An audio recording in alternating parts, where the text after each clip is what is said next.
I helped her. She paid me with betrayal. I helped her because no one else would. At least, that's what I told myself that night. It was raining hard, the kind of rain that floods the street in minutes. A generator across the road was humming. That low, angry sound Lagos nights are known for. Then I heard the knock. When I opened the door, she was standing there, soaked, shaking, makeup smeared like she'd been crying for hours. She looked at me and said one word, "Please." Her name was Amara. I didn't know then that letting her inside would slowly dismantle my life, not loudly, not dramatically, but patiently, like something that had done this before. I stepped aside and let her in. Amara slept on my couch that first night. I gave her a wrapper, boiled water for tea she didn't touch. I asked questions she answered with silence. She just stared at the wall, like it might suddenly expose her. Eventually, she said, "I just need a few days. Once I'm stable, I'll leave. I swear." People always swear. I worked with an NGO, domestic abuse cases, legal aid, emergency housing, counseling. The irony didn't escape me.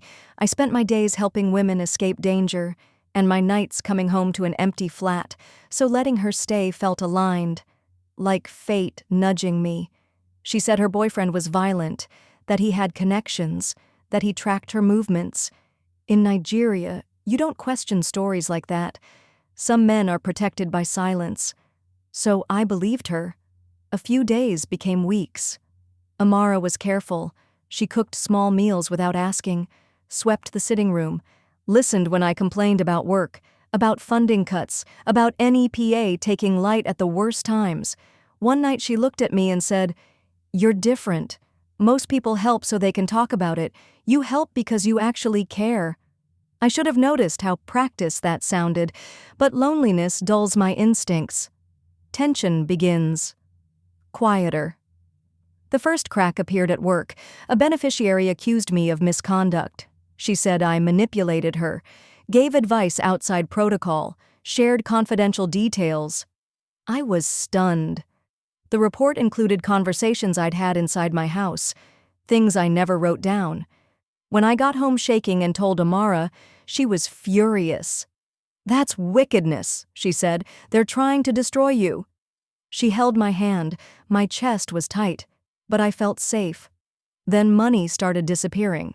Small amounts. 10,000 naira. 20,000. I blamed stress. When I finally asked her, her face crumpled instantly. "So, you think I'm a thief?" she asked quietly. "After everything?" I apologized immediately. That night, I locked myself in the bathroom and cried, not because of the money, but because I felt ashamed for doubting someone who had already suffered so much. Manipulators don't argue, they wait. Then the calls started. Her ex, she said. She'd answer, go silent, then hang up, shaking. "He knows where I am," she whispered. "He said I can't hide forever." I offered to go to the police. She stopped me immediately. "No. Please. You know how things work here. It will only make it worse." So I installed extra locks. I stopped posting online. I declined invitations. Without realizing it, my world began to shrink. Isolation doesn't announce itself. It just settles in. The suspension email came on a Monday morning. Pending investigation. Administrative leave. Access revoked. My heart dropped. Amara read it and burst into tears. "This is because of me," she said. "I spoil people's lives." I told her no. I told her she was safe. I told her I would handle it. She cried into my shoulder, like I was the only thing holding her together, and for the first time in a long while, I felt indispensable. I stopped sleeping properly. At night, the gate rattled. Phones rang with no voice. I imagined footsteps on the stairs. Amara said she saw someone watching the building. Once she swore she recognized her ex near the bus stop. I went to look. Nothing. "You think I'm mad," she said softly. "I don't," I replied, and I meant it. The police came 2 weeks later, not for her, for me. They asked about missing case files, unauthorized transfers, a client who relapsed after my counsel. They mentioned bank transactions, money sent from my account to a name I didn't recognize. Amara sat on the sofa, wrapped in a shawl, eyes wide, innocent. When they left, my legs gave out. "I should go," she said quietly. "I bring trouble." I begged her to stay. That was my second fatal mistake. The truth didn't explode. It arrived quietly, an SMS from my bank. A loan of 3.2 million naira has been approved. I stared at my phone. My chest went cold. "Amara," I said slowly, "did you—" She wasn't there. The bedroom was empty. Her bag, gone. Her documents, gone. She didn't leave a note. She didn't say goodbye. She evaporated. After that, everything collapsed. Her number was unreachable. WhatsApp deleted. Social media wiped clean. The police stopped pretending to care. My NGO terminated my contract. Evidence piled up. Emails sent from my laptop. Forms digitally signed. Transactions traced straight to me. I lost my job, my professional reputation, my name. Friends kept their distance. I became that story, the one people whisper about and quietly avoid. Months later, I was living in a smaller flat on the mainland, working night shifts at a logistics warehouse. One evening, scrolling mindlessly, I saw her. Different name, same face. A crowdfunding post. Help Tayo escape an abusive relationship and rebuild her life. Hospital photos, bruises, a carefully written story, my story, just improved. I went through the page of the crowdfunding on my computer. I read the comments. I watched donations flood in. Then I noticed the pattern, the language, the pacing, the emotional pressure, and the replies.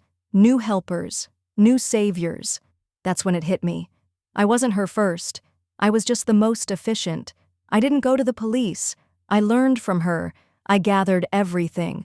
Screenshots, timestamps, writing similarities, digital trails, and I sent them anonymously to investigative journalists, NGOs advocacy networks. Then I waited. 6 months later, the article dropped. The survivor who left a trail of ruins. Stories from Port Harcourt, Ibadan, even Accra, different names, same method. By the time authorities started asking questions, she had vanished again, but now people were alert. You think this is where I say I healed. That justice felt satisfying. It didn't. She messaged me the night the article went viral. One sentence. "You were my favorite. No apology, no anger, just that." And here's the truth I struggle with. She didn't just betray me, she reshaped me. I still help people, but carefully, suspiciously, with boundaries I never needed before. Sometimes, late at night, when rain hits zinc roofs and generators hum in the distance, I wonder how many people like her are still knocking on doors, and how many people like me are still opening them. Because betrayal doesn't come from enemies, it comes from the ones who thank you, while they're quietly learning how to ruin you. You think the story ended when she disappeared? It didn't. In part 2, I show what happened after the damage was done. The messages I didn't expect, the patterns I couldn't ignore, and the decision that changed everything. This isn't about revenge. It's about what happens when the person who betrayed you realizes you're no longer silent. If you thought part 1 was disturbing, part 2 will make you question how well you really know the people you help. Like, share, subscribe, and turn on notifications so you don't miss it.